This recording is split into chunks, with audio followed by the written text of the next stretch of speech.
पितृपक्ष में पितरों की कृपा। इस कहानी को सुनने से आप सभी पर पितरों की कृपा होगी। एक समय की बात है, दो भाई बहन थे।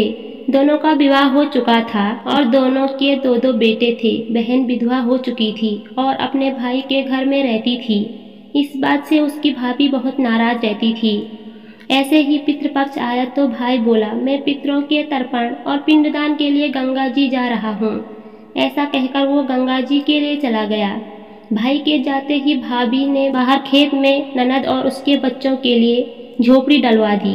अपने बच्चों के साथ वह झोपड़ी में रहने लगी। सुबह शाम भाई के घर जाकर घर का सारा काम कर आती थी। बदले में भाभी बचा कुचा खाने उसे दे देती थी। जब भी वह भाभी के घर से आती तो आटा छानने वाला कपड़ा अपने साथ ले आती थी। घर आकर उस आटे से सने कपड़े को पानी में घोलकर चूल्हे पर चढ़ाकर पकाकर बच्चों को देती और कहती, खीर है, खा लो।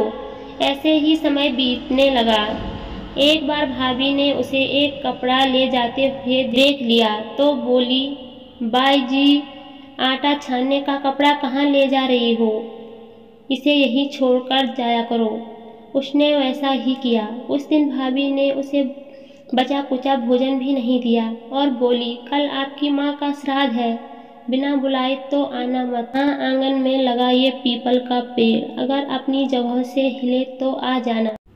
ये सुनकर वो बेहद दुखी हुई और रोती रोती अपने घर चली गई। घर पहुंची तो बच्चे बोले, माँ भूख लगी है, कुछ खाने को दो। वह बच्चों को बोली, बेटा आज हम सब का उपवास है, भूखे ही सो जाओ।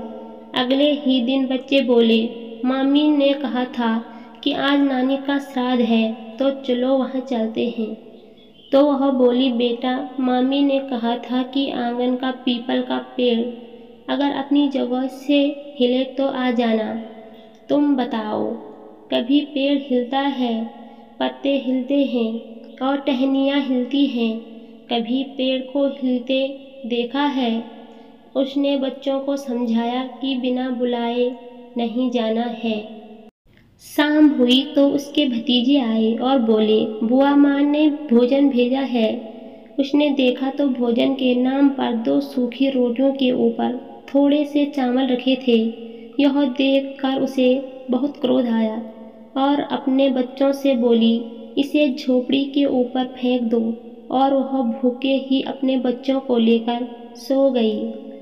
सारी रात गंगा माँ को याद करती रही और बोली, माँ गंगा, मेरे भाई की रक्षा करना, वो हमारी रक्षा करेगा।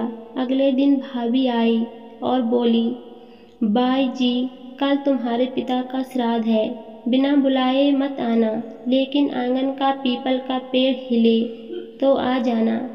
अगले दिन भी वो भाभी के घर भोजन के लिए नहीं गई। शाम को फिर उसके भतीजे आए और दो सूखी रोटियां चावल के साथ दे गए। उसने फिर वह रोटी और चावल झोपड़ी के ऊपर फेंकवा दिए और भूखे ही बच्चों को लेकर सो गई और सारी रात रोती रही। माँ गंगा से प्रार्थना करती रही। इसी तरह पितृपक्ष के 16 दिन बीत गए और उसका भाई वापस आया तो उसने देखा उसके घर के आंगन में कीचड़ ही कीचड़ भरा है।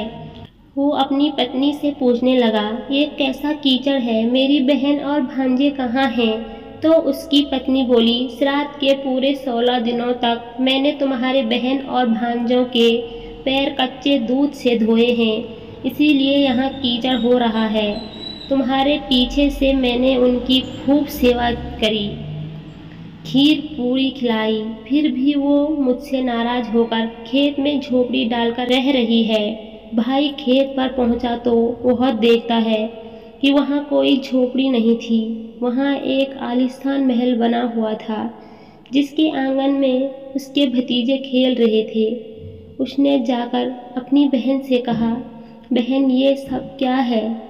तब उसने अपने भाई को सारी बात बताई और बोली, भाई जो तेरे आंगन में कीचड़ है वो कच्चे दूध से नहीं बल्कि भाभी के व्यवहार से, जो मैं दिन रात रोती थी, उन आंसुओं का कीचड़ है। माता पिता के श्राद्ध पर भाभी ने कहा, पीपल का पेड़ हिले तो आ जाना, बिना बुलाए मत आना। पीपल का पेड़ हिला नहीं तो हम गए नहीं। और शाम को उन्होंने 2 रोटी और चावल भिजवाए, जिससे गुस्से में मैंने झोपड़ी के ऊपर फेंक दिया। माता पिता के आशीर्वाद तेरे साथ और गंगा मैया की कृपा से ये सूखी रोटियां सोने में और चावल हीरे मोतियों में बदल गई, जिसके प्रभाव से ये सब हुआ। भाई ने अपनी बहन से अपनी पत्नी की गलती की माफ़ी मांगी और घर चलने को कहा। तब बहन बोली, भाई गंगा मैया ने तेरी रक्षा करी, तू हमारी रक्षा करेगा, लेकिन हम यहीं रहेंगे। ये सुनकर भाई ने अपने माता पिता को याद किया और बोला, मेरे पितरों जैसे मेरी बहन और भांजों की रक्षा करी, उनके दुख काटे वैसे सबके काटना, सबकी रक्षा करना।